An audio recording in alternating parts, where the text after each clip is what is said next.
Bem-vindos ao Café com Bíblia. Essas imagens que você acabou de ver no começo são as imagens do retiro de crianças que aconteceu em 2013 em Benedito Novo.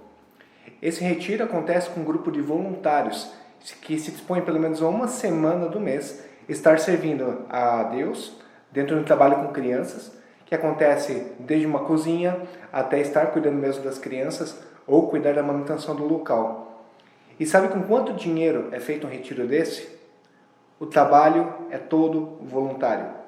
As únicas pessoas que são pagas para organizar o evento é o departamento infantil, que são contratados pela Milk. Mas, tirando eles, toda a equipe serve voluntariamente a Deus e faz isso com disposição de coração. E isso leva à pergunta: o que faz uma pessoa começar a servir a Deus? E o que faz uma pessoa deixar de servir a Deus? Como conseguimos mobilizar pessoas para poder voluntariamente se doar e doar do seu tempo? Às vezes, deixar de estar trabalhando uma semana, pegar uma semana de férias para poder estar em um lugar como esses? Para responder essa pergunta, nós vamos ler hoje o texto de João, capítulo 4. Vamos ler dos versículos 20 a 24. Quero te convidar a fazer a leitura e, tradicionalmente, como sempre fazemos, te convido a primeiro ter um momento de oração e entrega a Deus. Convido a fazer a leitura do texto bíblico. Se você deseja acompanhar comigo, então pode continuar aí assistindo o vídeo. Se você quer ler sozinho e depois só ver o estudo, pule para o momento indicado aqui na tela. Então vou ler com vocês agora João capítulo 4, versículo 20 a 24. Nossos antepassados adoraram neste monte, mas vocês, judeus, dizem que Jerusalém é o lugar onde se deve adorar. Jesus declarou: creia em mim, mulher, está próxima a hora em que vocês não adorarão o Pai neste monte, nem em Jerusalém. Vocês, samaritanos, adoram o que não conhecem. Nós adoramos o que conhecemos, pois a salvação vem dos judeus. No entanto, está chegando a hora, e de fato já chegou, em que os verdadeiros adoradores adorarão o Pai em espírito e em verdade. São esses os adoradores que o Pai procura. Deus é espírito, e é necessário que os seus adoradores o adorem em espírito e em verdade. Se você tem ainda observações e perguntas, pode pausar o vídeo, anotá-las e depois vamos prosseguir. A fala de Jesus acontece com a mulher samaritana. Se você não conhece ainda essa história, tem muitos vídeos que falam sobre ela. Acredito que aqui no nosso canal você também vai encontrar um bom conteúdo. Jesus está falando com essa mulher, que ela é samaritana, não é judia. Existe uma diferença, uma distinção aqui. E isso acontece logo depois que Jesus afirma para aquela mulher, quando estava na beira do poço, que se ela soubesse quem este homem era, ela estaria pedindo a ele água, porque Jesus veio a ela para pedir água. Mas ele disse: se você soubesse quem eu sou, pediria a mim essa água. Recentemente nós tivemos um vídeo com a Z, onde que ela fala sobre este assunto. Se tu soubesses. Se tu soubesse quem te pede, é você quem estaria me pedindo. Por que Jesus fala isso? Jesus fala porque ela era alguém que buscava a saciedade, muito além da física, mas a saciedade espiritual dela. Sua alma estava seca. Ela tentava preencher as lacunas através da vida de outras pessoas. Jesus diz a ela que ela de fato tinha muitos homens. Ela já havia se casado várias vezes, mas parece que nenhum deles podia saciar aquele sentido de vida, aquele desejo de viver que ela tinha dentro do coração. Saciar algo fisicamente é muito fácil, mas a alma, quem pode saciar? E aqui está este que pode saciar a alma. Quando ela então percebe que Jesus a lê como um livro aberto, ela diz: tu deves ser um profeta. Então ela levanta uma questão para Jesus: aonde que nós devemos adorar a Deus? É onde vocês, judeus, adoram, ou aqui no Monte Gerizim? Existia uma distinção entre os judeus e os samaritanos, porque os judeus estavam adorando a Deus no Monte Sião, ali em Jerusalém, onde o templo estava construído. Mas em Gerizim, no Monte de Gerizim, também havia um templo, onde os samaritanos adoravam a Deus. E como eu pude ler nos comentários bíblicos, há pessoas que não conseguem conversar sobre religião com outras de convicções diferentes sem tocar nos pontos em que diferem. Aqui é uma questão teológica, sabe? Lá em Deuteronômio 11, versículo 29, está falando que o povo de Deus deveria adorá-lo nesse tal do Monte Gerizim, mas a questão é que Jesus mesmo diz, a salvação ela vem dos judeus. Por que ele fala isso? Se nós formos ler lá em Romanos 9, versículo 4 e 5, está escrito que o povo de Israel, deles é a adoção de filhos, deles é a glória divina, as alianças, a concessão da lei, a adoração no templo e as promessas. Deles são os patriarcas e a partir deles se traça a linhagem humana de Cristo, que é Deus acima de tudo e bendito para sempre. Pelo menos os judeus samaritanos tinham isso em comum. Eles sabiam que haveria de vir o Messias e de que esse Messias viria da linhagem dos judeus. Como mesmo depois, no versículo 25, ela diz: eu sei que o Messias está para vir e quando ele vier explicará tudo para nós. Jesus afirma que ele é o Messias e que é dos judeus que vem a salvação por esse motivo. Não é que os judeus salvarão alguém, mas é que as promessas de Deus se concretizam com este povo. E acontecia que os samaritanos, eles tinham cultos mistos, meio que como se eles pegassem vários panteões, outros deuses, e viessem adorá-los também. Segundo Reis 17:33 está escrito que eles adoravam o Senhor, mas também prestavam cultos a seus próprios deuses, conforme os costumes das nações de onde tinham sido trazidos, porque os samaritanos eles haviam sido exilados, como muitas outras pessoas, trazidos de volta para a terra, e tinham cultos mistos. Jesus aqui está dizendo, mulher, não importa o lugar. A questão não é mais aonde que você vai adorar, mas como você vai adorar a Deus. Porque naquela época, as pessoas traziam suas ofertas aos sacerdotes, os sacerdotes intermediavam essa questão dos sacrifícios. Mas Jesus diz, Deus é Espírito. E se Deus é Espírito, existe uma maneira de adorá-lo que é em Espírito e em verdade. Não mais em templos, não mais em ofertas, holocaustos, mas em Espírito e em verdade. É lá onde Deus quer ser adorado. E por isso o lugar pouco importa. Como disse William Cowper, onde quer que o teu povo se encontre, Jesus, contempla o teu trono de graça à luz. Onde quer que te busquem, te encontrarão, e qualquer lugar é santo chão. Deus é Espírito, e a nossa adoração deve ser espiritual. O sacrifício sou eu, a oferta sou eu, é eu que me entrego. Mas por que eu faço isso? Porque eu fui livrado do domínio de Satanás, e fui livrado de um reino de trevas. Eu não tenho mais o Senhor deste mundo me dominando os meus instintos, os meus sonhos e os meus desejos. E é isso que Jesus havia se referido anteriormente sobre a água da vida. Ela estava para ser saciada na sua sede espiritual. Por que pessoas vêm a adorar a Deus?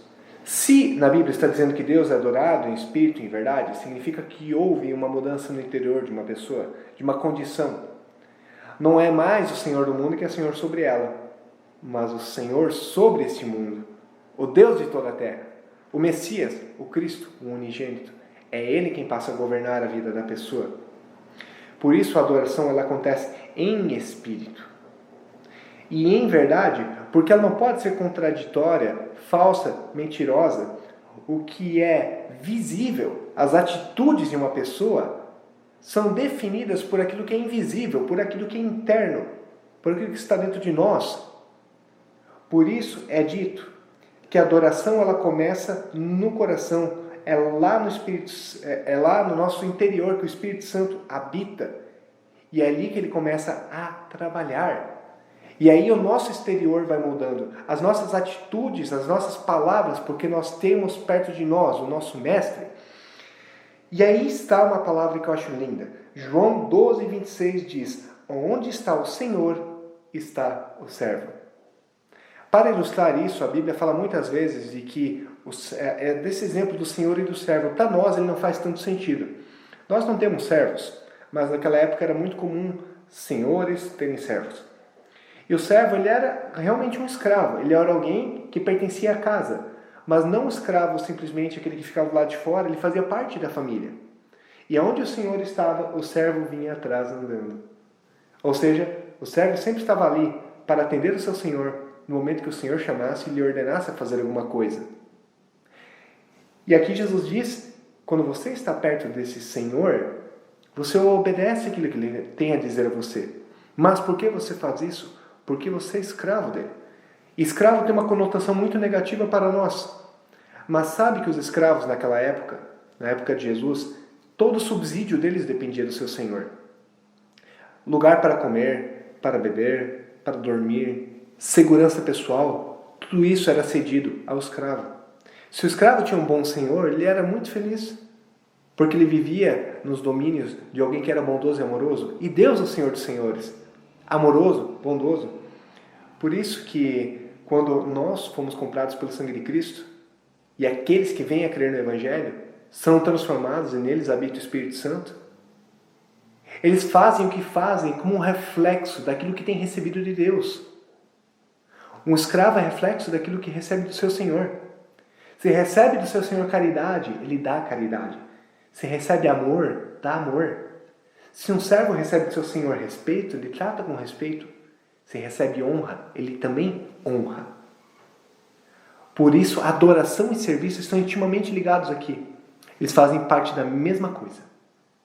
Fomos comprados pelo sangue de Cristo. E aqueles que foram comprados, foram libertos, se tornam eternamente gratos. Você percebe como é que a gente serve as pessoas com mais alegria quando a gente tem gratidão no nosso coração, não é?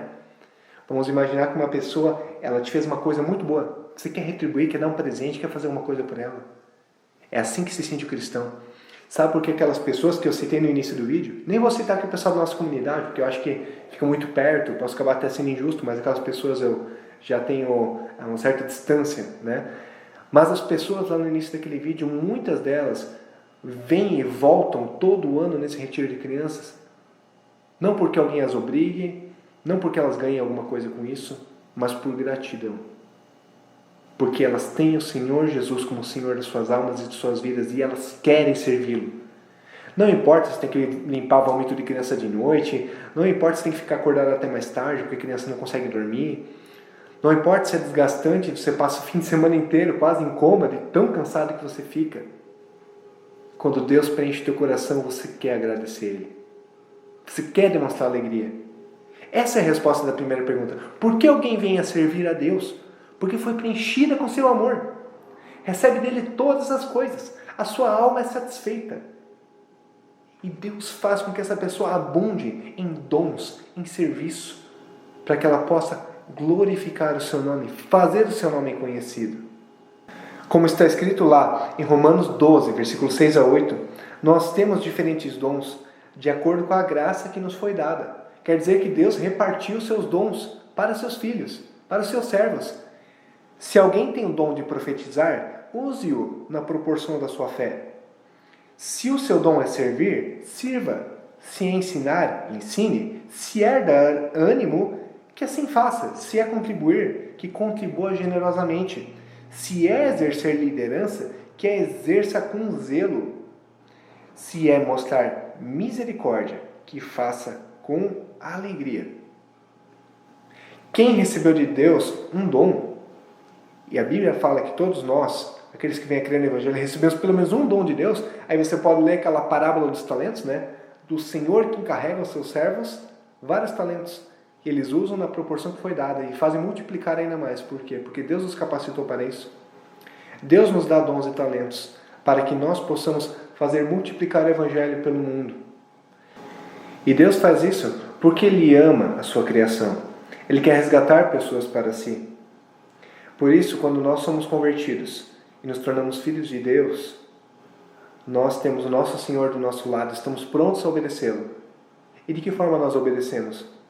Eu citei no começo um exemplo, né? Mas não quero limitar esse exemplo a trabalhos de igreja, a trabalhos que acontecem numa comunidade. O mundo é muito maior do que isso. Lembra? Não é o lugar que importa, é como. Quem tem Deus ao lado está pronto a obedecer em qualquer momento. Mas aonde que eu satisfaço a vontade de Deus? Aonde que eu cumpro a sua vontade? Aonde que eu administro os dons que Ele me deu? As capacidades que Ele me deu? A resposta está lá em Mateus 25, versículo 35 a 45. O que fizestes a um dos meus pequeninos, a mim o fizestes Servir a Deus é servir ao mundo. Servir ao mundo é servir a Deus. Um servo de Deus é um servo proativo. Está atento a obedecer às ordens do seu Senhor. É diferente um servo do outro. Nós temos capacidades e dons diferenciados. Mas Deus fez isso justamente para que em todas as coisas nós possamos estar demonstrando o seu amor às outras pessoas. Mas a segunda pergunta realmente permanece uma incógnita para mim. Quando nós deixamos de servir a Deus? Quando leio o testemunho bíblico e leio a história de todas as pessoas que foram preenchidas com o Espírito Santo, sabe que eu não me lembro agora de algum exemplo de uma pessoa que tenha aberto mão do seu serviço a Deus. Essas pessoas são fiéis até o fim. Acredito que, se existem pessoas que deixaram de servir a Deus ou não vivem mais para Ele, provavelmente Deus não é o seu Senhor. Existem muitos que são empolgados, estão ali dentro de uma igreja, de uma comunidade, às vezes têm um exemplo espiritual e começam a participar dos programas, a fazer projetos e fazer coisas. Mas isso, talvez por fidelidade e amor a outras pessoas, talvez por fidelidade e amor a si mesmos, para que elas se sintam bem, se sintam preenchidas. Ah, estou fazendo uma boa ação, estou fazendo uma coisa legal, fazendo uma coisa boa. Mas o seu Senhor ainda continua sendo o Senhor deste mundo. E também acredito que tem aqueles que são, sim, pessoas que vieram a crer no Evangelho, mas a sua fé se esmoreceu e se apagou, porque elas não têm andado mais do lado do seu Senhor e não têm mais escutado a voz dele. Isso é um chamado à fidelidade, um chamado a estarmos perto de Deus, para ouvirmos a sua voz. Quanto mais perto estamos dele, mais obedecemos. E fazemos isso não para receber algo de volta. Eu detesto esses pastores que ficam falando: ah, se tu fizer isso para Deus, Deus vai te dar muito mais. Nossa, Deus já me deu tudo, tudo. A Bíblia mostra que Deus saciou a sede da minha alma, a coisa que ninguém poderia fazer. Quem faz uma coisa esperando algo em troca de Deus é mercenário, não é servo. Jesus mesmo diz lá em Lucas 17:10, assim também vocês, quando tiverem feito tudo o que lhes foi ordenado, devem dizer: somos servos inúteis, apenas cumprimos o nosso dever. Porque nós recebemos tudo de Deus.